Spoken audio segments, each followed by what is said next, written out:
Hi friends, 2025లో మీకు Gauri Punna video upload చేసి పెట్టాను. ఆల్రెడీ చూశారు. ఇది 2024 గత సంవత్సరంది.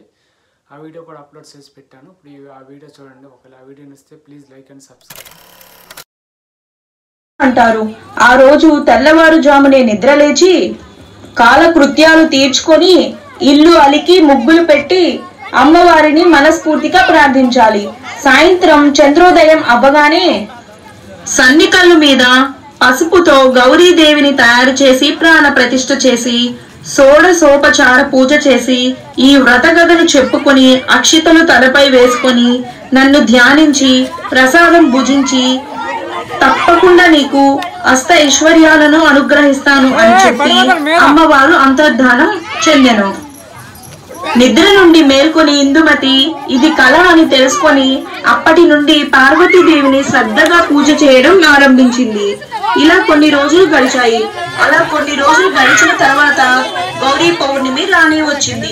స్వప్నంలో పార్వతీదేవి చెప్పిన ప్రకారం ఇందుమతి ఈ వ్రతాన్ని చక్కగా అప్పుడు పార్వతీదేవి కటాక్షించి ఆ దేశపు రాజుకు స్వప్నంలో కనిపించి, ఓ రాజా, ఈ రాజ్యంలో వారణాసి అనే పట్టణంలో విశ్వేశ్వరుని ఆలయంలో సర్వేశ్వరుడు అనే బీద బ్రాహ్మణుడు భార్యా పిల్లలతో సహా దైవ సేవ చేస్తూ ఉన్నాడు. నువ్వు అతన్ని పిలిపించి 2 గ్రామాలను దానం చేసి సర్వ అధికారాలతో దానం ఇచ్చినట్టయితే నీకు రాజ్యాభివృద్ధి చెందుతుంది. నువ్వు తప్పకుండా ఈ దానం చేయాలి అని చెప్పి అమ్మవారు అంతర్ధానం చెందెను.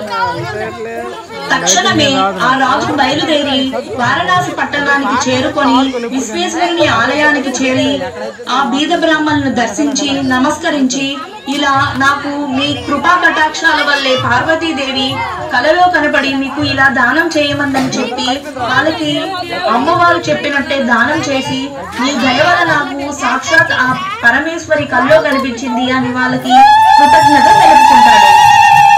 ఇలా పార్వతీదేవి చెప్పినట్టు చేయడం వల్ల ఆ రాజు యొక్క రాజ్యం అభివృద్ధి చెందింది.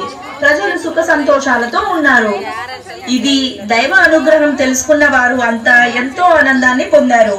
రాజు ఆ 2 రాజ్యాలను కూడా సర్వేశ్వరునికి స్వాధీనం చేయడం జరిగింది. అప్పటి నుంచి బ్రాహ్మణుడు ఇహమునందు సుఖ సంతోషాలను పుత్ర పౌత్రాభి అభివృద్ధి చెంది ఎంతో ఆనందంగా జీవించాడు. ఇక అంత్యకాలంలో శివైక్యం చెందాడు. అప్పటి నుండి ఇందుమతి కథ విన్నవారు తరతరాలుగా ఆచరిస్తూ తరిస్తూ ఉన్నారు.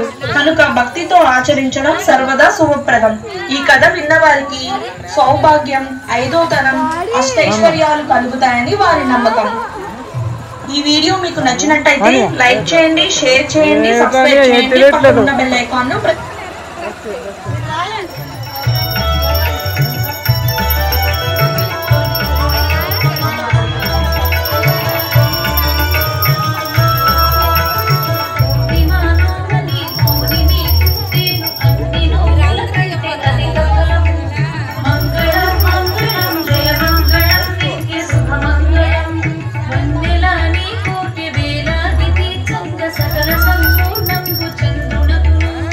మంగళం మంగళం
ఎంత